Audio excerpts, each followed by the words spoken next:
Good morning. Great to see you all. Thank you so much for being here. Welcome to our official Vibrant Bond Passage celebration. Thank you all for your work. As we said last night, we are here both to celebrate the success of last night, but really to start the work of the next 6 years, which is what will this bond package look like in action. But before we do that, I want to just say a couple of words of thanks and recognition for all the folks that got us here. I think what we saw last night as more and more results trickled in was just more and more excitement about this Vibrant Bond campaign. We are looking at what will be one of the largest electoral turnouts in an off year in 2025. So we saw much higher voter turnout than we thought. So it wasn't just that they voted for the bond in very high percentages. Every one of the measures are over 60%. I think the top measure is almost at 68%. But it was also that people came out in great numbers to be able to support the election in what can only be counted as the Councilman Cashman birthday bump, I think was probably the reason for it. So thank you, Councilman, for your birthday present. But I just want to take us back to the process that has gotten us to this day, because it's not been without literally thousands of people of hard work. And so 9 months ago when we started this, council members started hosting public meetings in their districts. We did 12 different town halls across the city.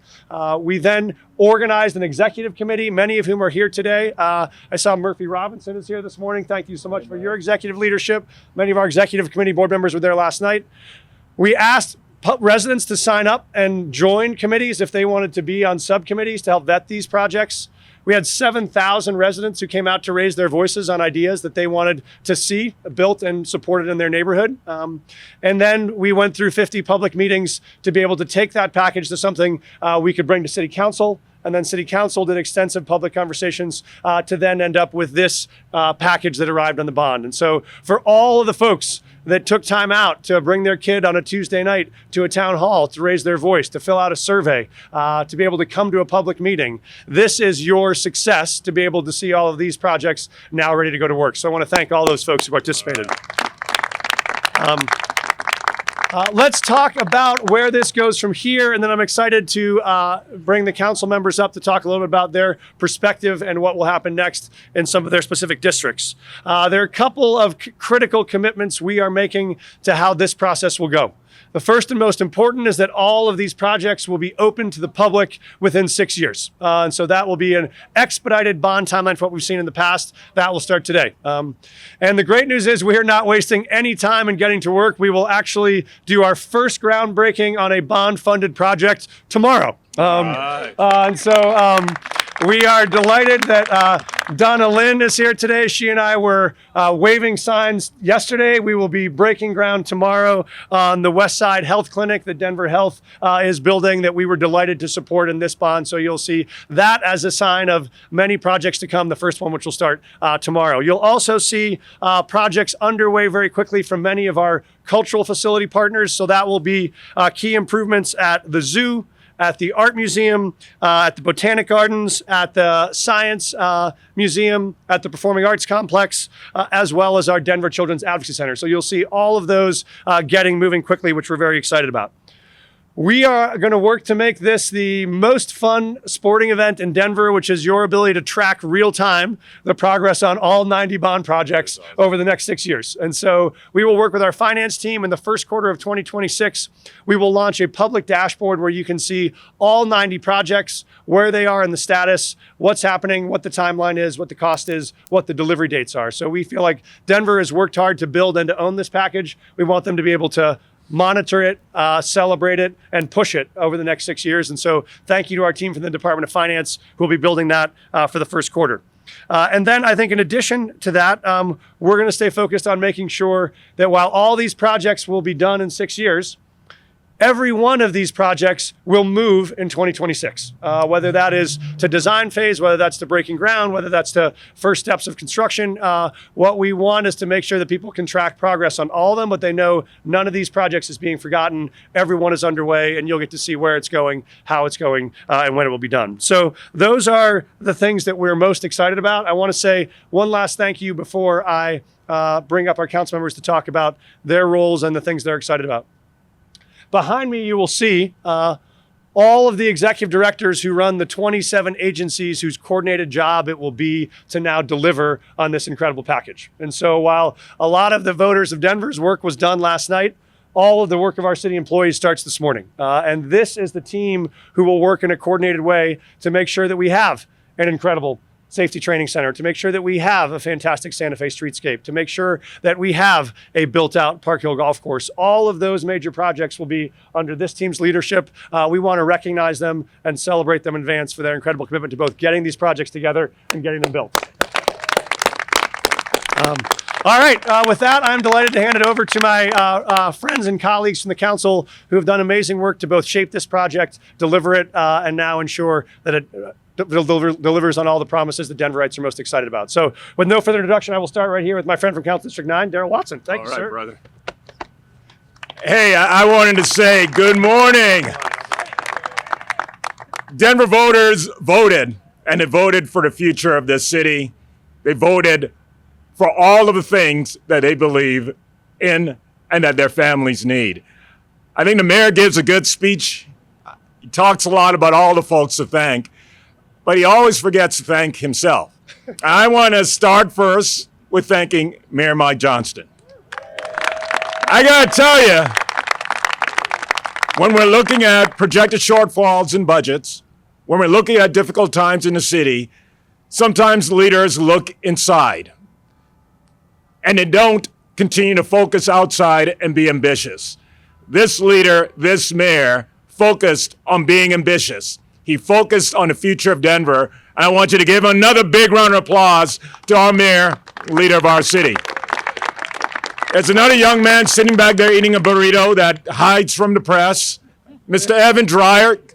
I wanted to say thank you, Evan, for your leadership, for your outreach, for wrangling folks throughout this city to make sure that 2A through 2E passes, because we needed that to happen. So you and your band of misfits that did the work, and I'm looking at half of y'all in the crowd, thank y'all for all the work you did to make this happen. This will not have happened, Evan, without your leadership and that of your team. So thank you so much.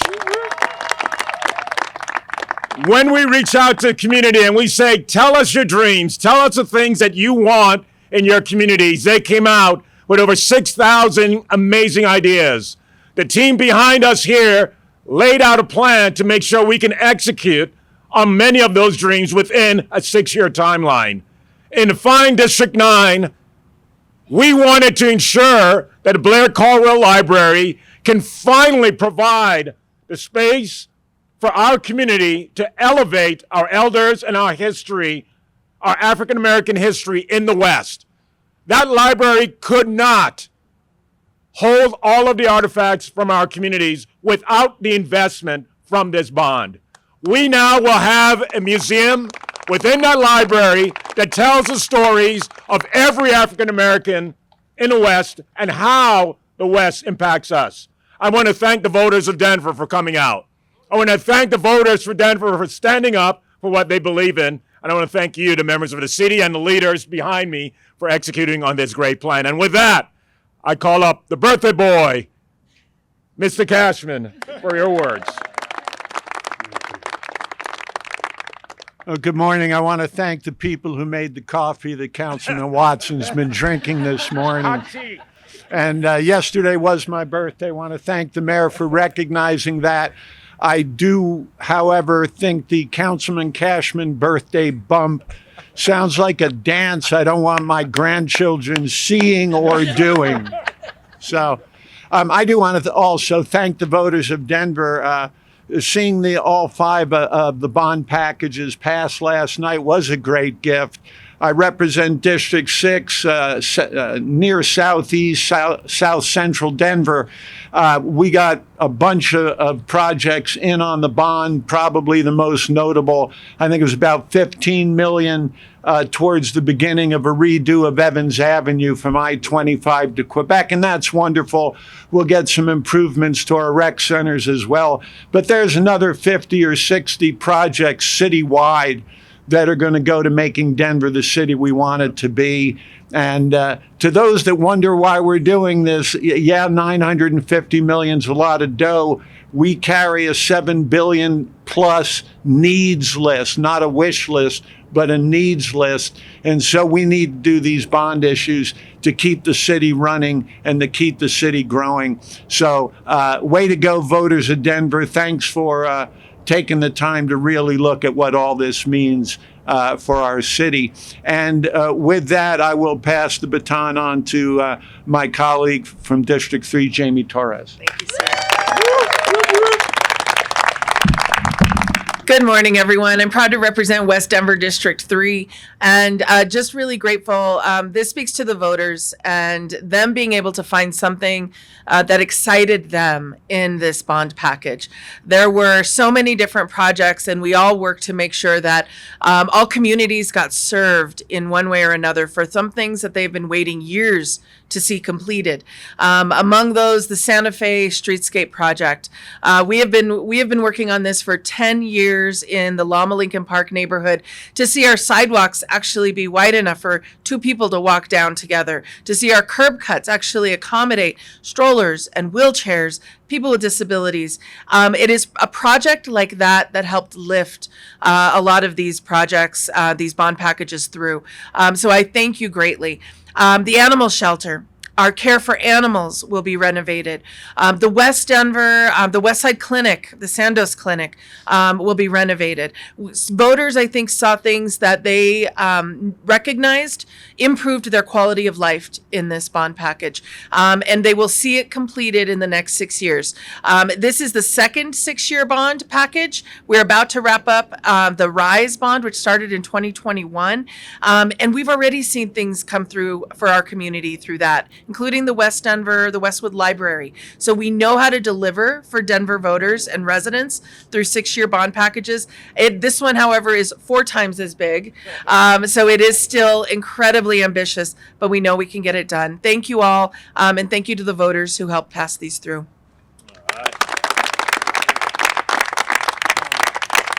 Okay, I think we're happy to take a few minutes of questions if there are some. If not, we are happy to let you go on in this beautiful Denver Wednesday. Any other questions folks have? Funds actually go to each project? Like, will they happen immediately, or at what point would each project be able to receive their funds? Nicole, do you want to talk a little about financing and timelines? Nicole Doheny, our CFO. Sure. Nicole. Good morning. So each year, the city will go and issue a portion of those bonds, the $950 million, over the course of 6 years. So we expect to go do our first issuance in the first quarter of next year, and the money will go to each project in each year of the 6 years. That we'll see every year, see annually? We're currently working on the plan, and we'll be able to provide a plan as we get closer to the issuance date. Anybody else? How much of a relief is this for you, Mayor, in order to see this Vibrant Denver bond has been passed? How much of a relief? It's a huge relief, and it's a tremendous jolt of excitement. I mean, I think that when we think about every one of these 90 projects has been years in the making for community members who've been dreaming and mobilizing for the idea that someday this would happen. And so inside this package of 90 very big ideas are a lot of very big local dreams that have been waiting for a long time. And so for me, the biggest excitement is we now get to press go on all of these things that Denverites want, and they are all going to be what I call places of joy. You know, they're all going to be things that you will not ever remember where they came from or how they got built or who the mayor or the city council folks that worked on it. All you'll know is you have an amazing park down your street you love to go to every day, or you have a library that you love to visit, or you drive on safe roads and safe bridges, and you're grateful for that. And we think focusing on the day-to-day work that make the city vibrant is what we're trying to deliver on, and we were so grateful that Denverites overwhelmingly believed in us to get that done. Haven't been in Denver. Let's go 6 years from now after the last project is done. What are you hoping for those internationally visiting Denver, for those who are coming from another area of the country?